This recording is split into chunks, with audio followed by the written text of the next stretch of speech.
Hey. Welcome to the Powder Pit. I'm John Davies with my favorite editorial staff. This is David Reddick, Powder's Director of Photography. Julie Brown, Sierra Davis, rounding out our wonderful edit staff here. We're here to talk about the October issue. Yes. Before we get into it, though, we have a special sponsor. Sam? They don't know they're the sponsor, but this issue of Watch This Issue on Facebook Live is brought to you by Anderson Valley. It's a good one. This is a good, yeah. Fine IPA. This is what everybody tuned in for, huh? Cheers. All right. To the October issue. Whoa. All right. I think I got some. Dave, we're going to get right into it. This is one of my favorite covers since at least the September issue. Tell us how you arrived at this image. Well, we did. We arrived here, I guess, through the grace of this crew right here. That would be The Bunch. And it's a Scandinavian crew, for those who don't know, from Sweden and elsewhere. And I received a photo submission from Elric Younghager, whose work I'm super fired up about. It's the first time we've really worked together, and hopefully it continues for a while. But yeah, I think going back to the premise of this year with our covers and kind of trying to break the status quo of where we've been, and kind of just expanding what we feel is potential for a cover, and throwing logos on a little bit of everything, So, You happy with the way it turned out?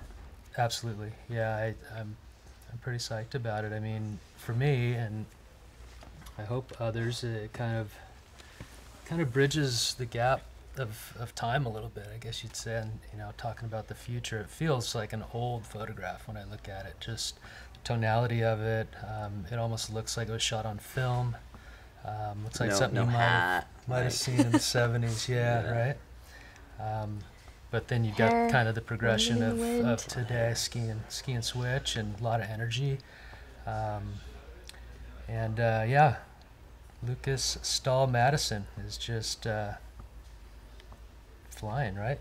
Well, speaking of how it's kind of looks like a throwback, he posted to Instagram today a cover of Powder from 1996. It was the like a teacher of his was on the cover, and 20 years later now he's on the cover. So it's a pretty cool story. It's come full circle for him. Full circle. No. All right, well, let's get into the issue. We are going to talk about our latitudes department. Sierra here went on a trip to Monarch Mountain. Sierra, why Monarch? How'd you get there, and what is different about Monarch? Well, I went to Monarch, I guess. I grew up skiing in Colorado, in a lot of the more traditional mountains that you think of for Colorado in Summit County.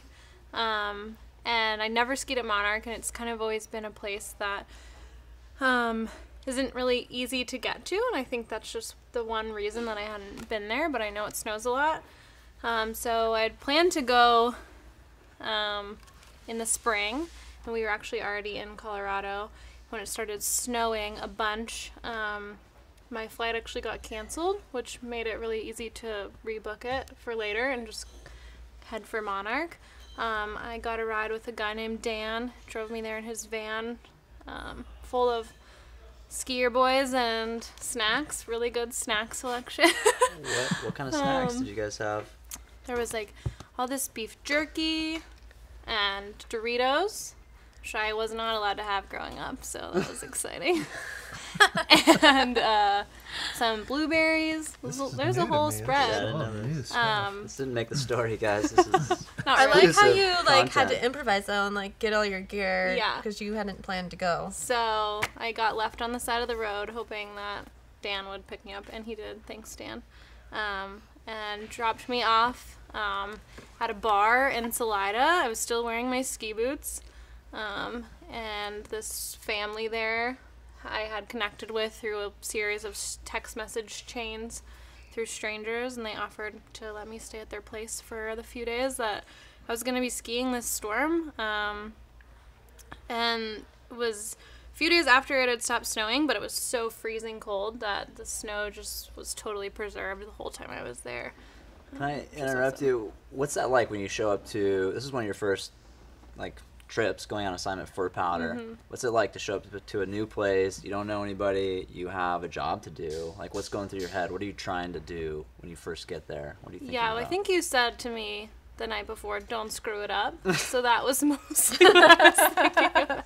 Really profound you advice. and Matt Hansen, don't screw it up. So that was kind of playing, but I tend to be a planner, so to not have a plan was a little intimidating, but I think that that's what lent itself to finding like the good story, because it wasn't structured and I didn't know who I was going to ski with or meet or talk to, and it ended up just all kind of falling into a place in a different way than had I had planned it, which made it fun. And talk about your characters. Like, how'd you find the people that you skied with? Because it's so small there and there's no like big base area, everyone's kind of just in this one little lodge or one yurt at the bottom, so it's really easy to meet people to ski with, and it's a pretty small area too, so just on the lifts and in the lift lines, which I say lines, there was like me and one other person, but meeting people that way, and then just through letting other people that I know in Colorado know that I was going to be there, and they said, oh, my friend so-and-so skis there, and I ended up meeting up with this guy named Ryan who works there, has worked there for a while, and kind of took me under his wing and connected me to a few other people, and we took it from there and skied a bunch. Met a really cool kid named Hawk who had grown up skiing there. He showed me around and kicked my butt. I was really tired. So. I feel like given how small the ski community is, like plus social media and how like accessible and open the ski community is, like it's really easy to show up to a ski town anywhere. And yeah, it was a perfect example of that, really. I mean, just like, not only did I have no way to get there, no car, nowhere to stay, I didn't even have skis with me.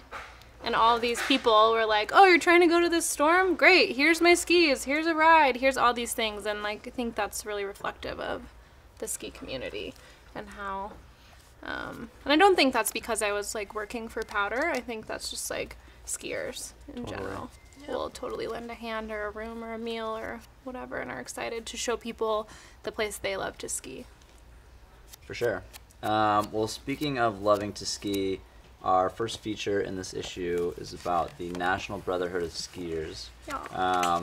And they sort of fit into this theme, as a number of our stories in this issue do, about the future and the future of skiing and what does that look like. And Julie, you wrote an opinion story about the demographics of skiing, which sort of went hand in hand with this feature about the Brotherhood. You want to talk about that? Yeah, I kind of like went down the rabbit hole for numbers and just kind of dug deep into SIA's like incredible database of information, and so I realized that 72% of skiers are white, and more than half earn a salary that's higher than $100,000.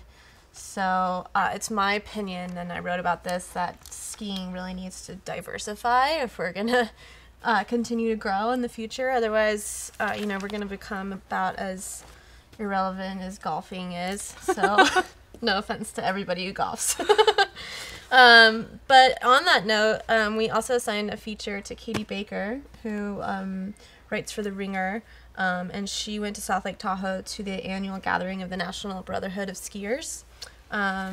And for those of you who aren't familiar, this is like a really, really cool group of ski clubs. It's a bunch of ski clubs from all over the country that come together every year. They've done it since 1973, and their whole purpose and mission is to get more African American people on skis. Nice. Sounded like a history. Super cool story, like really, really rich history. It sounded super fun. Not just the skiing, but I'm sure also the dancing. These people were like totally like got some moves on the slopes, and their jackets are amazing. They all have a bunch of like really, really cool club jackets. Mm-hmm. But what was really interesting too, I mean, just on this note of like kind of the future of skiing, is that kind of like their big problem that they're facing right now is their whole population and like participant base is aging. They're all talking about being retired and their grandkids, and they're having some trouble like reaching out to like the younger skiers and getting younger skiers to be involved in the clubs. And that's just not the National Brotherhood of Skiers, that's ski clubs in general. Skiing in general. skiing in general, which kind of segues nicely into our second feature in the volume, the new Bohemians. We sent another writer, Abby Baronian, who wrote the awesome Sean Pettit profile in the last issue. So this was her other assignment this year, and she traveled across the United States and Canada to kind of just check in with her own demographic of 23-year-olds to see what was going on. And yeah, I remember talking about this story at a conference, and we were just talking about how like ski towns are kind of changing, with the housing crisis and scarcity of jobs. Like, are there young skiers still making this happen? And of course there are. And then like the second question is, how does it look? How does that dream? How does it look different now? And so she tracked down three different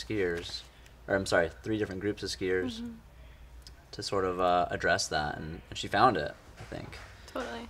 It's really diverse groups too. Like each pocket that she tapped into, I felt like was really different and unique, and kind of spoke to the place that they ski at. Totally felt reflective of who these people were. Like it felt like they belonged in their different locations, and whether they were students or creatives or they had full-time jobs, it was just cool to. It's good to be reminded that people can do it, right? Because there's so many things that, like you said, like the housing crisis and all these things that make it feel hard or impossible. So awesome to read about people that just like ignore that totally and go for it. I think too, like a big theme of her story was like just bringing it back to like simplicity, and the people that she visited in Jackson, New Hampshire were super awesome. I mean, basically living off the grid, like skiing completely in thrift store clothing, and just like only skiing just because of the love of it, not for any other reason. And that is like so encouraging that it doesn't take that much to ski and to like really make a life of it. It just takes some desire and will. Yeah, some of the creativity. context of how we ski has changed, but at the root of it, that we love skiing, why we do it, is still there. That's transcends for sure. I want to go back to the Brotherhood, the story called The Fellowship, real quick. Dave, you sent Chip Callback on assignment. What was sort of the direction you gave him? Because I think that those portraits that he took are really striking, really cool. and beautiful. Yeah, I think the main focus going into it was portraiture, and he traveled with a ton of gear and worked his butt off. They were real receptive to getting in front of the camera for him, obviously, and I think that made this piece really unique. He seemed to establish a real kind of camaraderie with these folks, and it really comes across, Yeah. I think on that note, kind of just those connections, I was thinking about this. We talk about this issue being kind of the future is, but it really also has become just a real look at the humanity of within skiing, right? Absolutely. When you look at all these features combined, and it's great. Yeah. Hopefully that comes through, because that's what's important. So, and everybody that we're covering just seems like, even to the cover, these guys just do their own thing, and they're just they don't care what anybody thinks, and they're just having fun, and just being themselves, and so. Yeah, it's cool to see like the bunch crew carrying on that sort of that feeling in the same way that these guys in Jackson, New Hampshire, and Nelson or Bozeman are doing it, right? Yeah. Just having fun. On that note, let's switch gears. But first, before we do, if you have questions, type them in. Sam is going to relay them to me, and we can answer any questions that this audience might have. We're here to help, folks. We're going to talk about gear. Our readers love gear. We love gear. We like to look good. You gotta look good. Just say beer. Look good, feel good. Yes. Our readers love beer. Excuse me. In this issue, we wrote about the best new apparel. Yeah. Sierra, you kind of ran point on this project. You want to talk about Thread the Needle and our process behind how we selected these garments? Yeah.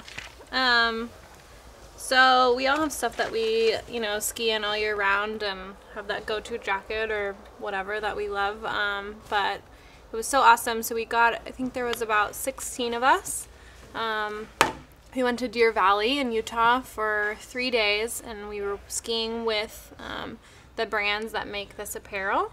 And that's kind of a model that we use for a number of reviews that end up in the magazine for hard goods and soft goods. It's so great to be able to touch base with the people who actually their job is to make it, right? And it's not just the marketing people whose job is to sell it, but it's like, this woman, Sarah, who works for Arc'teryx, and she's like telling me where she sits at her desk to like cut the fabric and make these designs. And it's so good to understand like why they make the choices they do, and you kind of get a better understanding for stuff.